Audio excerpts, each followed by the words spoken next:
So I made my Ovaltine and Jim Beam, and it's every bit as good as I hoped it was going to be. Awesome. Well, that was 4 hours. We basically time traveled. She got pretty high. That was fun. Oh my god, that was fun. It was hard. I mean, it wasn't. It was harder than just doing it with weed. That's for sure. Like, um, and I don't even necessarily. I mean, yeah, there was more. I think there was more visionary stuff, but it was mostly just the fact that like resistance was the thing you have to contend with. Like, and that's it. Just adds ontological weight when you're tripping. Resistance is going to be there for whatever reason. The mushrooms are increase the anxiety in a way that the weed doesn't. So you have to. But that's the gig, right? You're in there and you're rough and tumbling and you're working towards belief constantly, and it's hard. It's hard talking about it right now. It's hard believing in it. One thing I need to mention that I'm not sure if they came up tonight or just recently, but I've seen in visionary space a renaissance starting because a second renaissance because of this, because of all the artists who will learn to like concentrate and go hard and go deep in transpersonal psychology. They'll come back super inspired, and in the same way in the Renaissance they rediscovered all the wisdom of the ancient Greeks that the Arabs had preserved for them. We're going to rediscover the emotional heritage that we have in these songs, and the importance of feeling and actually feeling things. This whole psychology is gonna introduce almost like a new way to be human, a much more intentional, conscious way. It has the it can do it. It can. You can do it, and it won't even be. Just all you have to do is keep doing what you're doing and make the stories that you want to make and be you, doing your thing and show people what's possible and how they can think about things if they want to, if it attracts them, if they want to have certain kinds of experiences. Man, here's another thing that was fucking fascinating. So when I went twice, when I went in during Thunder Perfect Mind and at the very end during Don't Stop Believing, I went into these spaces that were absolutely like rapturous and numinous, and yet the imagery that I got in my mind was purely satanic. It was all like flames and fire and devils and stuff like that, and like Night on Ball Mountain type demons and stuff. And it was such a weird, sort of disjointed. It, it was like, am I supposed to believe this is satanic the way that I'm feeling or what I'm doing right now? But that's not it at all. It's what resistance is trying to convince you of in that moment. It's basically playing off of the prejudices of Christianity, that anything that would you be doing like this is obviously of the devil, but it's so not.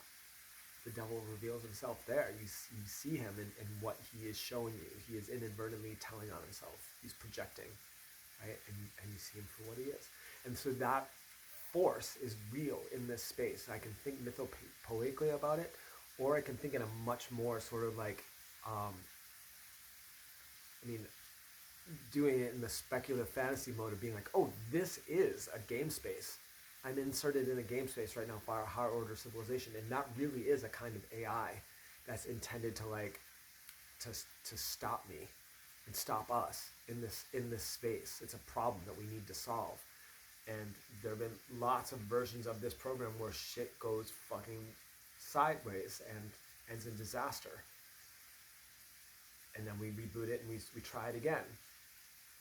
All these people here are interested at some level, even if they don't remember it right now, in getting in on a solution for this space. They want to be in on that. That holds. That idea holds, and somehow that maybe even that idea of offering it up as a gift to the goddess. Maybe that really is what we're doing, is we're trying to find a way to come together, 10 billion people. And the made up story that I have is something actually close to the truth.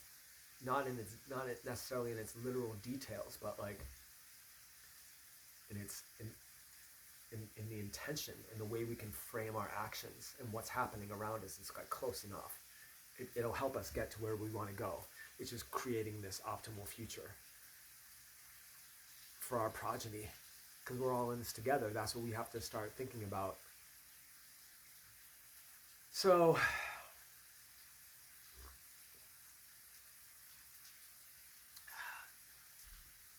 what do you do with all that, dude? What do? You accept it, I guess. You're all in, right? You said you were going to go on. You're all in. All right, no big deal. You know what a jackass you are. It's not a matter of being a savior. It's just you are a genius. And you're here to give the world something new. They put you in. They hid you behind your bad behavior and your loneliness for so long. And then when the time came, they initiated a training sequence that turned you into what you are now, and the person who's ready to bring this before the world. That was the strategy. It's working out. It's gonna happen. Which means you can relax, man, and do your work and have fun. Write this great big book. Do your best job. Give it 2 or 3 more months. Take your time. Get it done. Don't be in a rush. You've got the money. Right? And the world is going to keep getting crazier and crazier. The people are going to be, everything is going to come together with God's own perfect timing. And the winning the lottery thing is a necessary part of the story. It doesn't work as well if you find a billionaire investor. Not that you're going to turn one down should one come along. But nevertheless, it's got to be that you predicted that this is going to happen, then it did. That's the thing that will convince people that ultimately pay attention to you and then heed what you're saying and then get in on it. And once they do, then they'll understand how awesome it is. And you, well, you'll be in a different reality, a reality where it's absolutely 100% real, and you are an enlightened being. You're everything that you say you are, and all that does is make you more determined to help out, and because you have ultimate sympathy and humor for the people who are still operating under the delusion that they are who they think they are. They don't remember what this really is and why they're really here and what we intend to do together. But you're going to do everything in your power to remind them.